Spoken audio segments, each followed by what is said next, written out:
Hey, what's up guys? This is going to be an Android Studio tutorial with the graphing library GraphView. I'm going to show you how to make a scatter plot.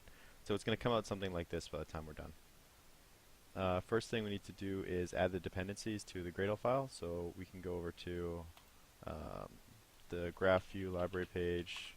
Just type GraphView in Google. There you go. And go to download and getting started. And then just grab the dependencies here, copy. Damn it, Jess. And throw it in there. Sync.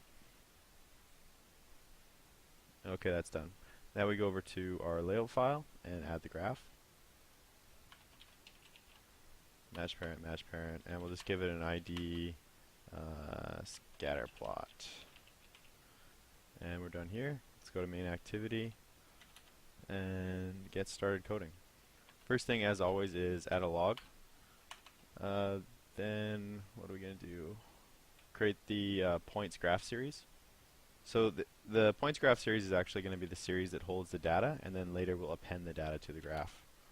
Next, we're going to create our graph object, so the thing that actually displays the image of the graph. And I'm going to call it scatterplot. Then we need to declare our graph object. Now I'm going to create a method called create scatterplot. Whoops. And I'll get Android to make that for me. And this is what I'm going to use to do all the work. First thing, as always, get your log. So I want to start out, this library is great, but there's one thing that's kind of shitty about it, is when you add x and y values, they have to be added in ascending order. And I'll show you what I mean by that. Oh, actually, before I do that, I want to change one thing. I'm going to change this to xy series. That makes more sense because it's a series. First, we're going to declare our xy series object. And now I'm going to show you what you can't do with this library. So for example, if in one of the examples on the documentation, it just shows something like this. But if you notice, I'm trying to add them and they're not in ascending order. The x values, they have to be in ascending order. So now if I run this, the app will fail. It'll crash. So we can see here's the error, and it says new x value must be greater than the last x value. X value has to be ordered in ascending order. So that's kind of the shitty thing about this library, because in any realistic situation, you're probably going to be pulling data from an SQL database or from somewhere, and it's not going to be in order. So I'm going to show you my workaround for this. So go over to Java and create a new class. We're going to call it xy values. And we just need two values, x and y, and insert the default constructor.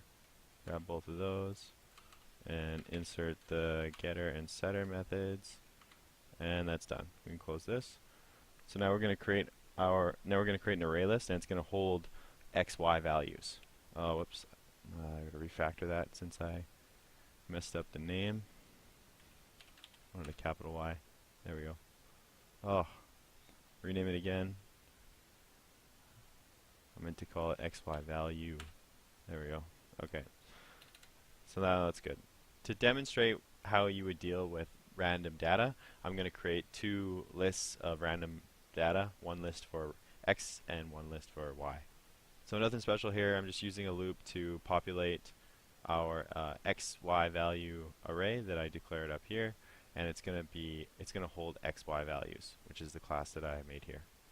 And now the next thing is to sort these, because they're going to be in random order. We need to sort the x values so that you can add them to the series. So I'm going to create a method here, and I'm going to call it sort array, and I'm going to create this method. And just I would say just copy this. I spent a little bit of time making this algorithm. Well, not too much time. It's not a super efficient algorithm, but it works. It's let me see. It's what's called an insertion sort. So if you're interested and you want to learn about an insertion sort, just Google it, and it'll tell you all about it.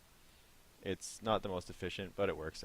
So there's our sort array. Basically, what I'm just going to pass is an array list of xy value type, and it's going to spit out an array list sorted out for us. If you want to watch it sort, just uncomment this stuff here, and it'll print to the log each step in the sort. But it slows it down a lot if you do that. So comment it out if you're not going to watch the log. if you want an idea of what it's going to look like, take a look at this notepad file. So what's going to go in is an array of XY values like this one here. The X values are going to be in a random order, and then it'll come out all of them sorted.